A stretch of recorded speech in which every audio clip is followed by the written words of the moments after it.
Hello everyone, welcome to free education. इस video में discuss करेंगे 9 जुलाई की शिफ्ट 4। ठीक है, सेशन को स्टार्ट करते हैं, सीधा क्वेश्चन पर चलते हैं।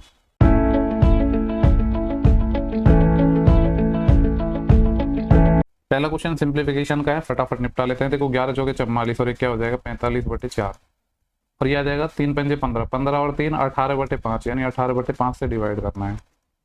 फिर क्या है मल्टीप्लाई में, मल्टीप्लाई में क्या है अपने पास क्या है 6 से ही 2/3 तो 3 6 18 और 2 20/3 और इसमें लास्ट में हमें 1/6 और जोड़ना है। थोड़ा सॉल्व करते हैं इसको।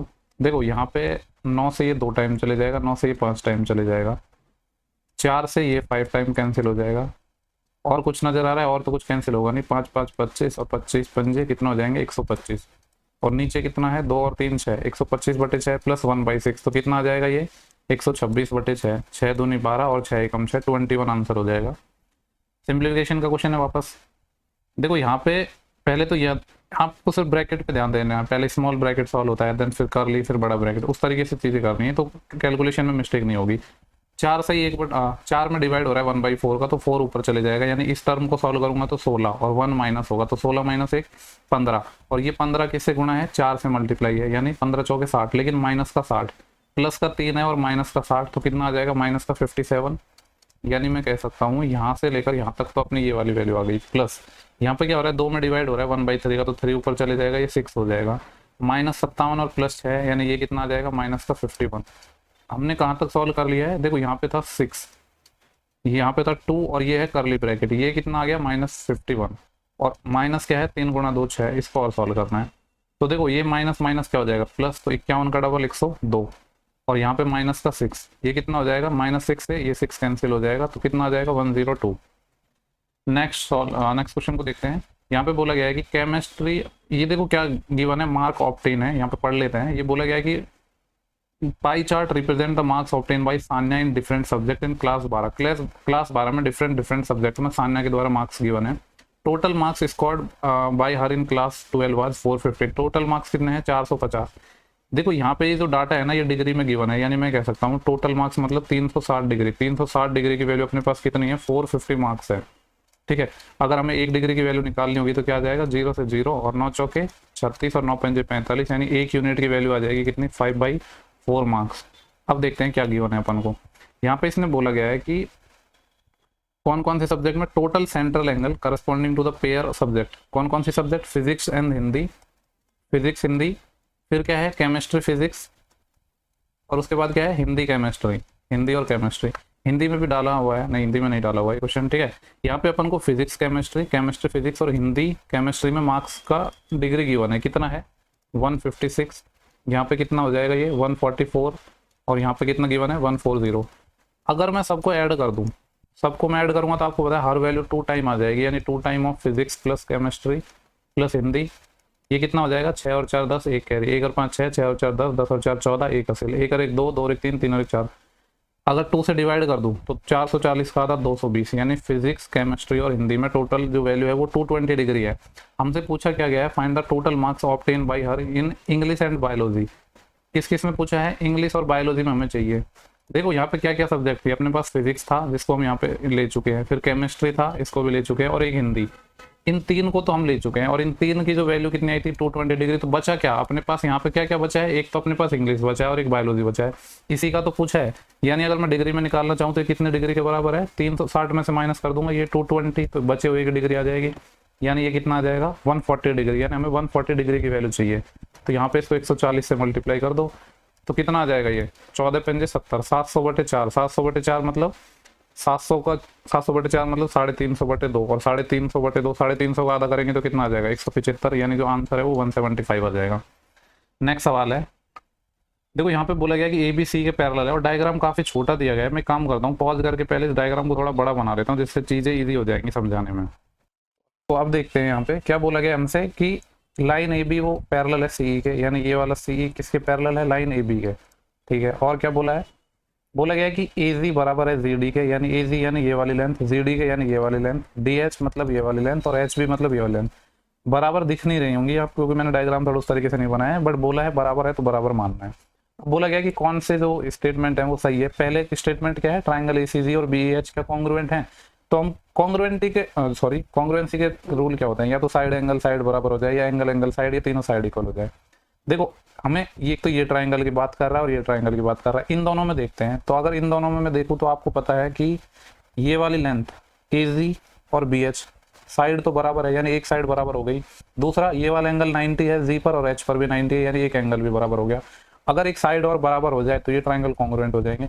बोला था कि लाइन CE है पैरेलल है लाइन AB के, अगर लाइन पैरेलल है, दो लाइन पैरेलल है, तो इनको आप यहाँ से मिला दो चाहे यहाँ से मिला दो, जो डिस्टेंस है वो क्या आएगी, सेम ही आएगी हर जगह। इसका मतलब ये हो गया कि ये वाली डिस्टेंस और ये वाली डिस्टेंस भी बराबर होगी, यानी ये वाली साइड और ये वाला एंगल 90 और ये वाली साइड, यानी साइड एंगल साइड से अपना क्या हो जाएगा, ये वाले क्या हो जाएंगे अपने पास कॉन्ग्रुएंट हो जाएंगे। तो पहला स्टेटमेंट तो सही है, ठीक है। अभी हम सेकंड वाला स्टेटमेंट देखते हैं। ट्राइंगल CDE DEB और DCE ये तीनों कॉन्ग्रुएंट गिवन है। दो की बात करते हैं, CDE यानी ये वाला ट्राइंगल और DEB यानी ये वाला ट्राइंगल पूरा। देखो इसमें अगर मैं बात करूँ, आपको पता है अगर दो लाइन पैरेलल हैं और ये एक तिर्यक रेखा है तो ये एंगल थीटा होगा तो ये थीटा होगा, यानी यहाँ पे बात कर लेते हैं। जैसे अगर ये थीटा हुआ तो ये वाला एंगल थीटा हो जाएगा। अगर ये वाला एंगल फाई में मान लूँ तो ये वाला एंगल भी फाई हो जाएगा। देखो यहाँ पे ये सारी दूरी बराबर थी, ये इसको आप ऐसे मान लो कि ये 1 यूनिट था, ये भी 1 यूनिट था, ये भी 1 यूनिट था, ये भी 1 यूनिट था। तो ट्राइंगल CDE में और ट्राइंगल DEB में एक साइड तो कॉमन ही है, साइड DE तो क्या है कॉमन ही है, ठीक है। तो एक साइड तो कॉमन आ गई। फिर यहाँ पे एंगल फाई है, इसका भी फाई है, यानी एक एंगल भी सेम है। अब अगर एक साइड और मिल जाए तो यहाँ पे भी कॉन्ग्रुएंसी लग जाएगी। देखो इस ट्राइंगल की अगर मैं साइड की बात करूँ तो C की लेंथ अगर मैं आपसे पूछूं तो क्या आप C की लेंथ बता सकते हो? बिल्कुल, एक और एक 2 लेंथ हो जाएगी। अगर CE की लेंथ 2 है और यहाँ पे मैं D से B तक की लेंथ की बात करूँ तो ये भी सेम है, ये भी 2 है, ये भी 2 है, यानी साइड एंगल साइड से ये दोनों आपस में कॉन्ग्रुएंट हो गए। फिर इसकी और बात कर लेते हैं DCA की। D कहाँ पे है, ये D हो गया, ये C हो गया, ये हो गया, सेम चीज़ यहाँ पे लग जाएगी। कैसे? ये वाली साइड देखो, अब इस वाले ट्राइंगल को इसके साथ जब हम वेरीफाई करेंगे तो एक एंगल थीटा सेम हो जाएगा, ये वाली साइड कॉमन हो जाएगी और लेंथ सेम हो जाएगी। कौन कौन सी लेंथ, ये 2 यूनिट है तो ये भी 2 यूनिट है, सिमिलरली ये आपस में भी सेम हो जाएंगे, यानी साइड एंगल साइड से सेकंड वाला स्टेटमेंट भी सही है। तो पहला स्टेटमेंट था कि पहला और तीसरा सही है, यहाँ पे दूसरे का कोई जिक्र नहीं, जबकि दूसरा तो सही है, यानी ये ऑप्शन हट जाएगा। पहला और दूसरा सही है, यहाँ पे केवल 1 है, ये भी हट जाएगा। अभी 2 ऑप्शन अपने पास बचे हैं। थर्ड को और देख लेते हैं, HFB। H कहाँ पे है, HFB। देखो HFB में और दूसरा कौन सा है, AFG। यहाँ पे सिर्फ हमें ये वाला पता है कि ये साइड AG और साइड HB ये सेम है, बाकी तो कुछ नहीं पता इसमें, ना कोई एंगल पता है ना साइड के बारे में पता है। भले ही दिखने में आपको ऐसे लग रहे होंगे कि ये कॉन्ग्रुएंट है, बट डाटा तो नहीं गिवन है ना, तो हम नहीं कह सकते कि कॉन्ग्रुएंट है या नहीं, क्योंकि सिर्फ हमें एक चीज़ गिवन है तो उससे हम नहीं बता सकते। यानी केवल और केवल पहला और दूसरा सही हो जाएगा। ठीक है, बढ़िया सवाल है।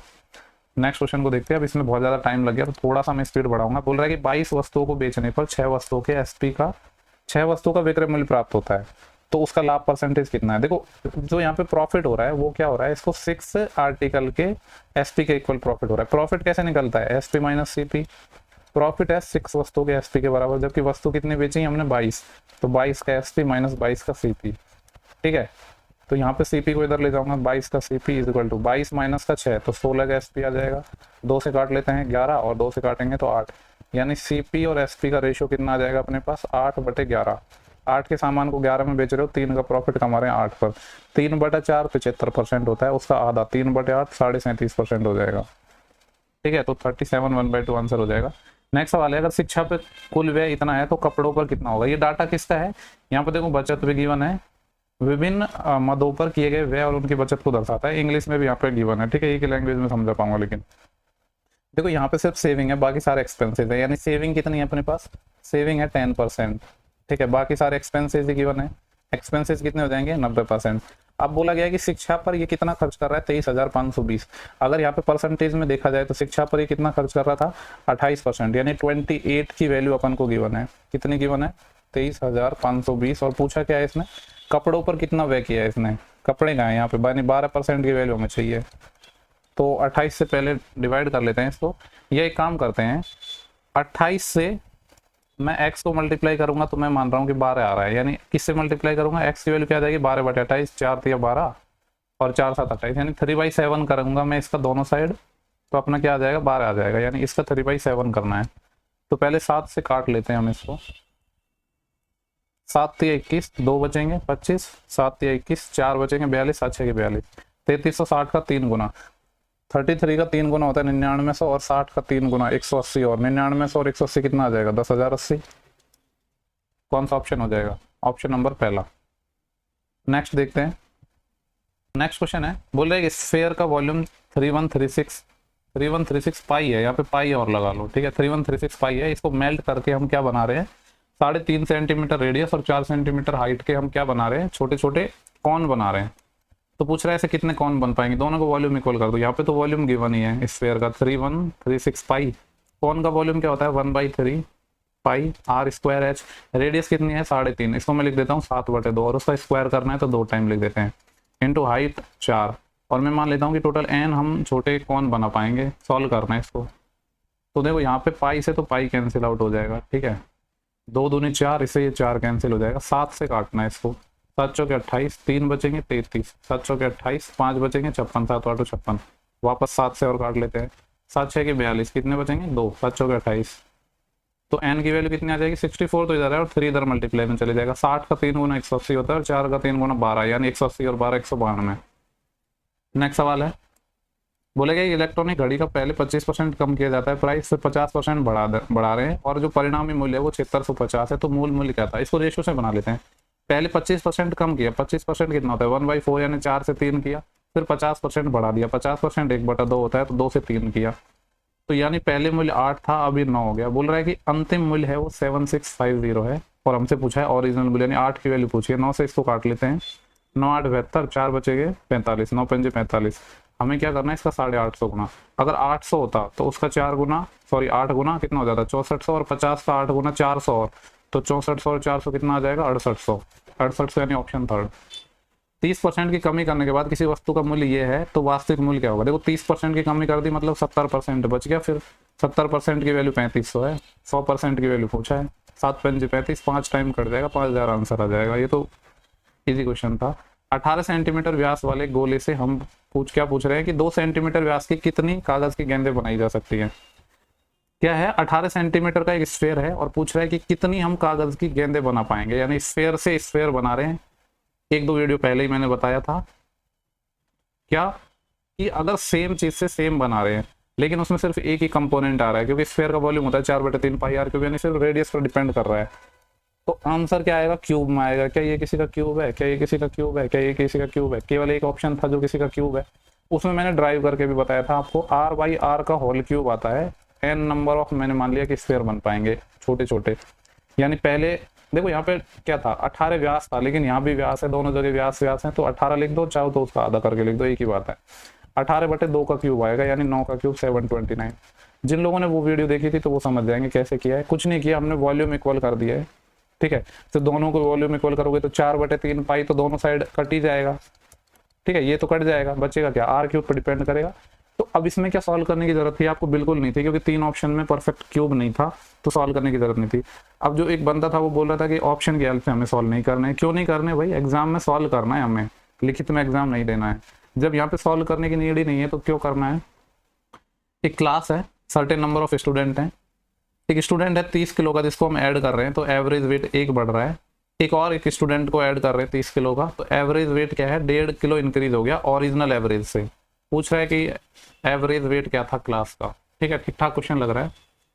देखो सबसे पहले हमें ना तो यहाँ पे स्टूडेंट पता कितने हैं, ना ही उनका एवरेज पता। मैं मान लेता हूँ कि x अपने पास स्टूडेंट थे जिनका एवरेज वेट कितना था y था। अभी क्या हुआ है 30 किलो का एक नया बंदा आया है, तो अभी लोग कितने हो जाएंगे x+1, और एवरेज में क्या हुआ है एवरेज 1 किलो बढ़ गया, यानी y+1। इसको सॉल्व करने का क्या तरीका मैंने आपको बताया हुआ है, बिल्कुल बताया हुआ है। कितने लोग बढ़े हैं 1 लोग। यहाँ पे दूसरी कंडीशन भी मैं लिखूंगा अभी, यहाँ पे एवरेज कितना बढ़ा है 1, तो जो कैंडिडेट आया है उसका वेट डायरेक्ट हम निकाल लेते हैं। कैंडिडेट आया था उसका वेट क्या था 30 इक्वल टू कैसे निकलता है, इस 1 को क्रॉस मल्टीप्लाई करते हैं किससे, ये y+1 से, तो y+1 आ जाएगा। और ये वाले 1 को क्रॉस मल्टीप्लाई करते हैं किससे, इस वाले x से, तो ये x आ जाएगा। यानी यहाँ से एक इक्वेशन अपनी बन जाएगी, x+y इक्वल टू कितना बन जाएगा 1 इधर चले जाएगा 29। अब सेकेंड कंडीशन लिखते हैं। आगे क्या बोला था इसने, एक और एक स्टूडेंट आ रहा है, यानी पहले एक ऑलरेडी आ चुका था, अभी एक और आ गया, यानी अब स्टूडेंट हो गया x+2, और एवरेज वेट है वो ओरिजिनल मतलब y के रेस्पेक्ट में 1.5 किलो इंक्रीज हो गया, यानी अभी एवरेज हो गया y+1.5। इसका भी पहले वाले से कंपेयर कर लेते हैं, कितना बड़ा है 1.5, लोग कितने बड़े हैं x से x+2, तो हम डायरेक्ट वेट निकाल लेंगे। अब क्या वेट 30 लिखेंगे या 60? 30 तो एक बंदे का था, लेकिन दो बंदे 30 के हैं, मतलब 60 हो जाएगा। 60 इज इक्वल टू, वही सेम तरीका अप्लाई करना है। कैसे? ये वाला 2 किससे मल्टीप्लाई होगा? ये जो अपना 2 आया है ये किससे मल्टीप्लाई होगा? ये क्रॉस मल्टीप्लाई होगा इस वाले y प्लस 1.5 से। चलो ऐसे लिख देता हूँ जिससे समझ आ जाएगा। 2 मल्टीप्लाई होगा y प्लस 1.5 से, प्लस ये 1.5 किससे मल्टीप्लाई होगा? ये मल्टीप्लाई होगा इस x से, तो 1.5x। इसको थोड़ा अगर मैं सॉल्व करके लिखूँ तो यहाँ पे क्या आएगा? 1.5x इधर लिखता हूँ, यहीं पे क्या आ जाएगा? यहाँ पे 1.5x प्लस, देखो यहाँ पे 2y आएगा तो ये हो जाएगा 2y। इसको जब मैं मल्टीप्लाई करूंगा तो 1.5 का डबल 3 आ जाएगा और माइनस में इधर और चले जाएगा, तो 60 माइनस 3 57। दो इक्वेशन आ गई, इसको सॉल्व करना है बस। अगर पहली इक्वेशन को मैं 2 से मल्टीप्लाई कर दूं तो 2y बन जाएगा, और दूसरी में से घटा देता हूं तो सॉल्व हो जाएगा। पहले को 2 से मल्टीप्लाई किया 2x, और इसमें 1.5x है, यानी कितना आएगा? 0.5x, या मैं जिसको लिख सकता हूँ 1/2x इज इक्वल टू, पहली वाली को 2 से मल्टीप्लाई किया तो 29 का डबल 58, माइनस दूसरी में से 57 माइनस होगा, 58 माइनस 57 1, यानी x की वैल्यू कितनी आ गई? 2। ठीक है, x की वैल्यू 2 आ गई। अब x की वैल्यू 2 आ गई, और अब y भी निकाल लेते हैं। यहाँ पे कोई भी इस वाली से निकाल लेते हैं ना। अगर x अपना 2 आ गया है तो y कितना हो जाएगा? 27। y क्या माना था हमने? जो इनिशियल एवरेज था, वो हमसे यही पूछा है कि ओरिजिनल जो एवरेज था वो क्या था? y, यानी y कितना आ जाएगा? 27। कौन सा ऑप्शन है? थर्ड। ठीक है, अच्छा सवाल है। अब ये कॉन्सेप्ट जो लोग रेगुलर वीडियो देख रहे हैं उनको तो पता ही होगा, बाकी ये बेसिक ही है बस। ठीक है, कुछ नहीं था, ये बेसिक ही था। लेकिन जो लोग रेगुलर देख रहे हैं, क्योंकि यार देखो, जब आप एक किसी कैंडिडेट से पढ़ रहे हो ना, तो उसके कॉन्सेप्ट को थोड़ा अडेप्ट करने में टाइम लगता है। तो उसके लिए आप क्या कर सकते हो कि चैप्टर वाइज मैंने काफ़ी सारे चैप्टर कराए हैं, उनमें मैंने कॉन्सेप्ट को थोड़ा डिटेल में बताया। यहाँ पे डिटेल में नहीं बता सकता, वरना फिर एक वीडियो एक 1-1.5 घंटे का जाएगा, फिर आप बोलोगे कि पढ़ा रहे हो मजाक कर रहे हो। ओ केंद्र वाला एक वृत्त है जिसमें व्यास ए बी, वृत्त के बाहर बिंदु सी तक बढ़ाया जाता है, एक सर्कल है। ठीक है, जिसका व्यास क्या है? ए बी, सेंटर है ओ, इसको हम पॉइंट सी तक एक्सटेंड कर रहे हैं जो सर्कल के आउटसाइड है। सी डी एक टेंजेंट है, यहाँ पे टेंजेंट बना देते हैं, ये पॉइंट डी हो गया। If the radius of the circle is 6, इसको यहाँ से मिला देता हूँ, ये रेडियस है। और आपको पता है टेंजेंट और रेडियस एक दूसरे के परपेंडिकुलर होते हैं, 90 डिग्री का एंगल बनेगा। रेडियस 6 गिवन है, एंगल डीबीसी 120 है, डीबीसी यानी इसको यहाँ से मिला देते हैं। डीबीसी यानी ये वाले एंगल की बात कर रहा है, ये एंगल कितना है? 120 डिग्री है। हमसे पूछा है सी डी की लंबाई, यानी टेंजेंट हमें निकालना है। हमारा मकसद क्या है? टेंजेंट निकालना। देखो, अगर ये एंगल 120 है तो मैं इजीली कह सकता हूँ ये एंगल तो आप निकाल ही सकते हो, क्योंकि टोटल 180 होता है, यानी ये 60 हो जाएगा। अब मैं ये भी कह सकता हूँ यहाँ से यहाँ तक क्या है? रेडियस ही तो है, यानी ये 6 हो जाएगा। यहाँ से यहाँ तक क्या है? रेडियस है, यानी ये भी 6 हो जाएगा। अगर ये भी 6 है, ये भी 6 है, तो इसके सामने वाला एंगल, ये वाला एंगल और इसके सामने वाला एंगल बराबर होगा। ये वाला एंगल तो हमें ऑलरेडी पता था 60 था, तो ये भी 60 हो जाएगा। अब दो एंगल 60 हो चुके हैं किसी भी ट्रायंगल के, तो तीसरा एंगल को भी 60 होना पड़ेगा। ठीक है, अब अगर मैं बात करूँ ट्रायंगल DOC में, तो क्या नजर आ रहा है आपको? यहाँ पे ये 90 है, इसको मैं इस तरीके से बना रहा हूँ। ठीक है, DOC ट्रायंगल को ही यहाँ पे इस तरीके से बना रहा हूँ। देखो, डी पे 90 था, एक पॉइंट O ले लेता हूँ, एक C ले लेता हूँ। डी पे 90 था और O पे एंगल कितना है? 60। अगर ये 60 है और ये 90 है तो ये कितना हो जाएगा? 30। अब 30, 60, 90 का ट्रिपलेट का साइड का रेशियो आपको पता होना चाहिए। कितना होता है? 30 के सामने 1 होता है, 60 के सामने √3 होता है, 90 के सामने 2 होता है। ये कैसे लिख दिया मैंने? 1 √3 2, कुछ नहीं, कोई भी एक फंक्शन निकाल लो यहाँ पे आप। ठीक है, tan थीटा निकाल लो, यहाँ पे tan 30 निकालो तो ये 1 आएगा, ये √3 आएगा। tan 60 निकालो तो √3 1 आएगा। ठीक है, ये पता होना चाहिए। 30, 60, 90 और भी काफ़ी सारे हैं, तो वो सब पता होने चाहिए। 30, 60, 90 तो बहुत ज़्यादा यूज़ होता है, यानी साइड इस रेशो में आएंगी अपनी। अब देखो, हमसे क्या पूछा था इन्होंने? DC पूछा था, यानी अगर DC की मैं बात करूँ तो √3 का मल्टीपल में आंसर आएगा, लेकिन सारे ही है। लेकिन हमें वैल्यू कौन सी पता है? हमें ये वाली वैल्यू पता है, O से लेकर D तक की वैल्यू 1 यूनिट है, जबकि 1 यूनिट नहीं था एक्चुअली में, कितना था? 6, यानी 1 यूनिट की वैल्यू 6 है, तो √3 की वैल्यू कितनी हो जाएगी? √3 × 6 या 6 √3 कह लो। कौन सा ऑप्शन? Third option. ठीक है, ईजी और अच्छा सवाल था। यदि किसी संख्या के 35% का 20% ये है, मान लो कोई संख्या 100 थी, या x मान लो कि कोई संख्या x है, उसका 35%, यानी 35/100, 5 से काटेंगे 7 टाइम और 5 से काटेंगे 20 टाइम, 7/20। 35% का 20%, 20% कितना होता है? 1/5। इसकी वैल्यू सवाल में है 240.8। तो हमसे पूछ रहा है उस संख्या का 18% क्या होगा? पहले तो संख्या निकाल लेता हूँ। देखो, 20 × 5 100 से ही अगर मल्टीप्लाई होगा तो एक 0 तो इसका पॉइंट हटाने के काम आ जाएगा, और एक 0 बचेगा वो चिपका देते हैं, और इस 7 से कर देंगे डिवाइड। हमसे पूछ रहा है इस संख्या का 18%, यानी इसका 18% निकालना है। 18% मतलब 18/100 करना है। ये 0 से 0, पहले 7 से काट लें, 18 से मल्टीप्लाई कर लें, कुछ भी कर सकते हो। 18 से पहले मल्टीप्लाई कर रहा हूँ, 18 इंटू 144, 0 है आगे तो एक 4 और आ जाएगा, 1 कैरी, 18 चौके 72 और 1 73, 7 असिल, और 18 दूनी 36, 36 और 7 कितने हो जाएंगे 43। और अभी 7 और 10 से डिवाइड करना है, 10 को तो मैं बाद में रख रहा हूँ, चिपका दूंगा सीधा।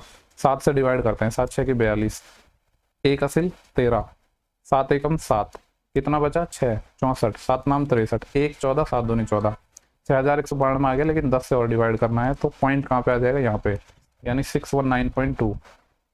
बोला गया है एक दुकानदार अंकित मोबाइल पर 20% की छूट देता है और 90% का प्रॉफिट कमा रहा है। अगर वो 40% का डिस्काउंट देता तो प्रॉफिट क्या होता। देखो मैंने आपको कितनी बार बताया है, सीपी और एमपी का डायरेक्ट रिलेशन निकल जाता है। अगर डिस्काउंट और प्रॉफिट देता है तो क्या होता है, 100 minus discount percent upon 100 plus profit percent. अब यहाँ पे मैं ये नहीं बता सकता हूँ कि ये कैसे आया, ठीक है, वो किसी ना किसी वीडियो में मैंने बता दिया होगा, लेकिन हर एक जो कॉन्सेप्ट है उसको मैं यहाँ पे डिटेल में तो नहीं बता सकता ना। 100 माइनस डिस्काउंट, डिस्काउंट कितना था 20, तो 100 माइनस 20 80, प्रॉफिट था 90, तो 100 और 90 190, यानी सीपी और एमपी का रेशो आ गया 8/19। अब क्या बोला है, यदि वे वस्तु को 40% के छूट पर बेचता, यानी कितने में बेचता वो, एमपी क्या है 19 के 40% छूट में बेच रहा है, तो बेचेगा कितने में 60% पर, और 60% क्या होता है 3/5, यानी अभी वो इतने में बेचना चाहता है। तो पूछ रहा है कि प्रॉफिट क्या होगा, तो ये तो अपना एसपी है, और सीपी क्या है, सीपी तो पहले था वही रहेगा, सीपी थोड़ी ना चेंज होगा, यानी 8, इनका रेशियो ले लेते हैं, तो 5 इधर मल्टीप्लाई में चले जाएगा, ये आ जाएगा 57/40, यानी 40 के सामान को हम 57 में बेच रहे हैं, कितने का प्रॉफिट कमा रहे हैं 17 का। अगर परसेंटेज में निकालना है तो 17 का प्रॉफिट कमा रहे हैं 40 पर, परसेंट के लिए 100 से मल्टीप्लाई, 20 पंजे 100 और 20 दूनी 40, 17 पंजे 85, 85 का आधा 42.5, यानी 42.5% हो जाएगा। इससे बेस्ट तरीका नहीं हो सकता इसको सॉल्व करने का।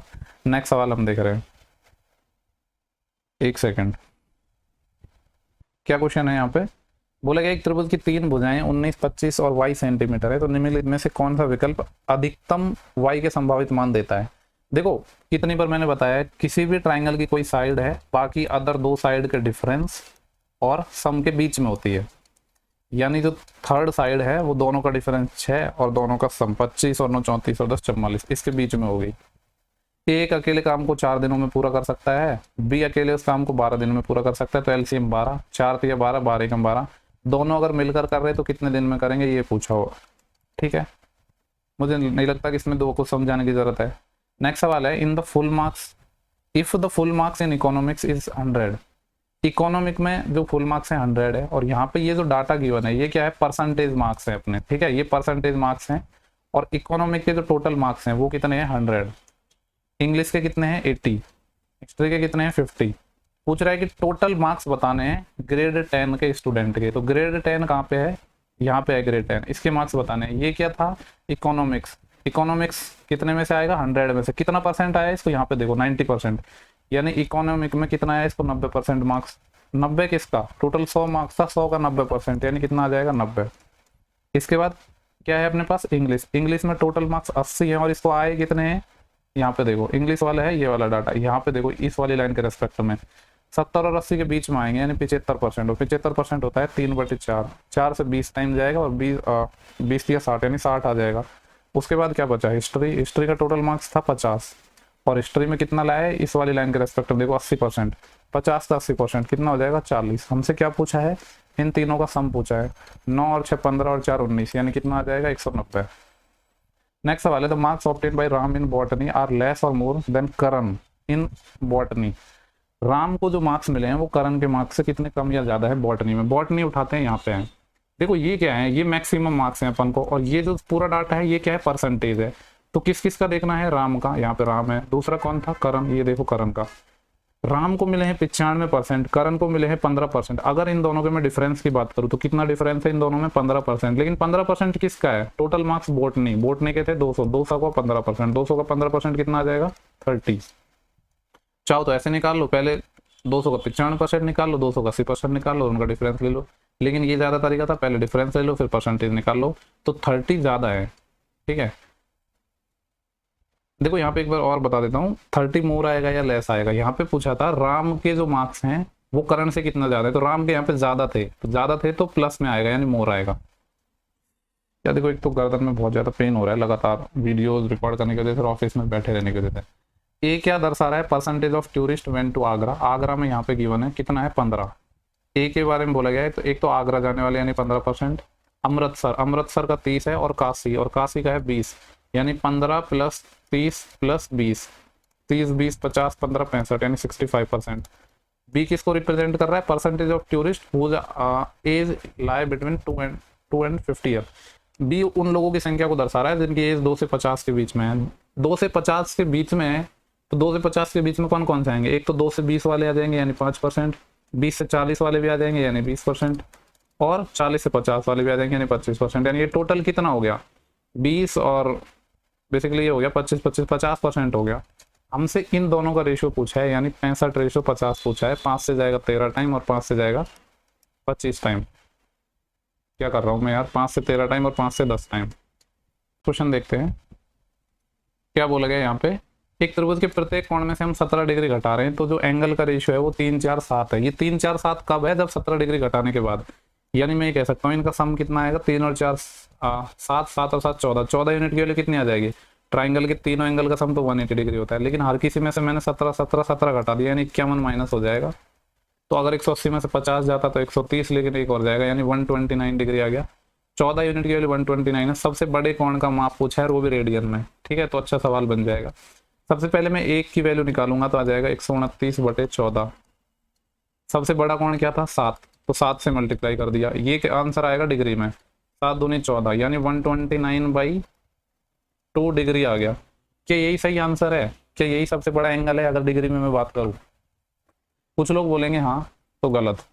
ये सबसे बड़ा एंगल नहीं है। ये जो रेशियो था कब था? जब हर किसी में से आप 17 17 माइनस कर रहे हो। यानी एक्चुअली में जो सबसे बड़ा एंगल है, जो सबसे बड़ा एंगल है वो ये नहीं होगा। इसमें पहले तो 17 जोड़ना पड़ेगा ना भाई, क्योंकि 17 माइनस करने के बाद ये रेशियो गिवन था। तो पहले तो 17 जोड़ दो, तो 17 दूनी 34, 129 में 34 और जोड़ना है, तो 9 और 4 13, 1 असल 3 2 5 और 6 163/2 आ जाएगा।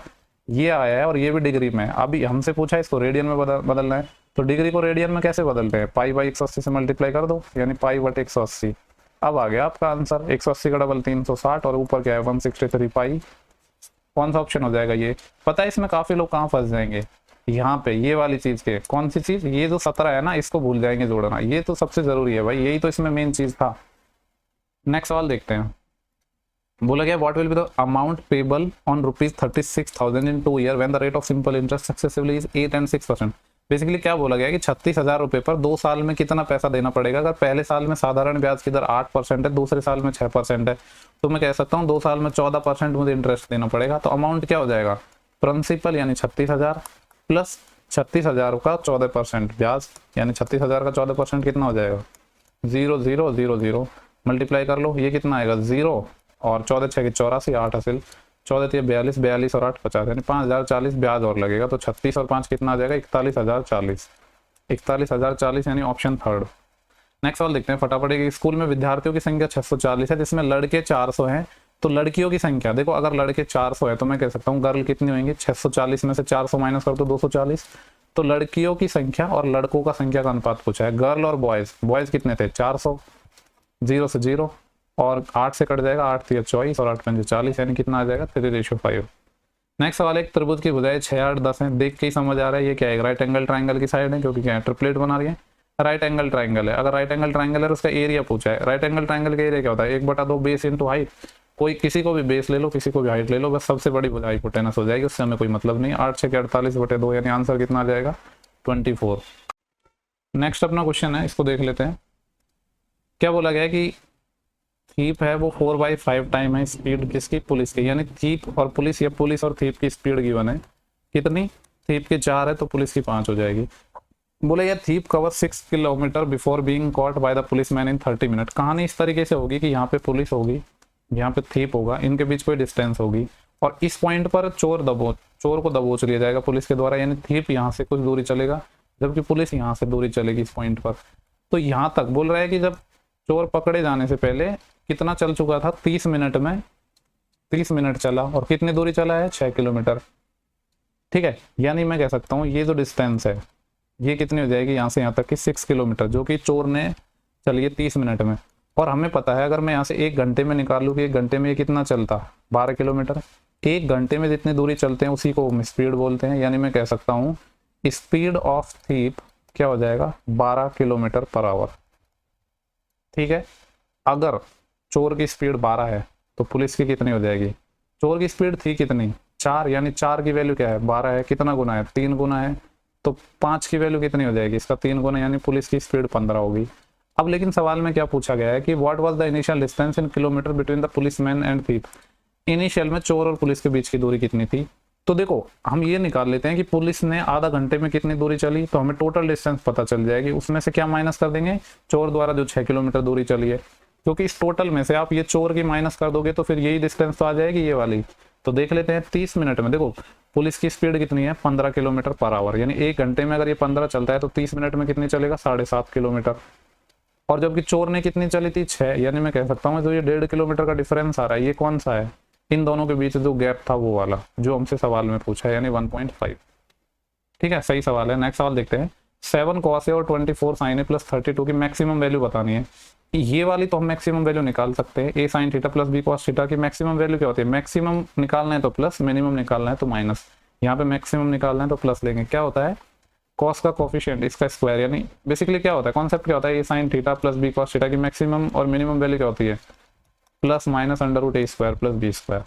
ठीक है, तो यहाँ पे हो जाएगा 7 का स्क्वायर 49 और 7 बात छोड़ते हैं, 7 24 देख के मुझे समझ आ रहा है कि 7 24 25 का इंटरप्लेट है, यानी 7 का स्क्वायर प्लस 24 का स्क्वायर जब सॉल्व करोगे तो ये 25 का स्क्वायर आएगा जिसका अंडर रूट लेना है, यानी ये 25 आ जाएगी। मैं ये वाली वैल्यू 25 है, 32 इसमें ऑलरेडी ऐड है तो 25 32 जोड़ लो, 30 20 50 और 5 और 2 7, यानी 57 आंसर आ जाएगा ऑप्शन पहला। ठीक है, तो पूरे 25 क्वेश्चन हो चुके हैं सिर्फ के। उम्मीद कर रहा हूँ कि सेशन आपको अच्छे लग रहे होंगे। ठीक है, और काफ़ी ज़्यादा हेल्पफुल होने वाले हैं आपके CGL के एग्जाम में जो अभी आप देने वाले हो। चलो नेक्स्ट वीडियो में जल्दी मिलेंगे, तब तक के लिए bye bye, take care, thank you for watching, have a good day.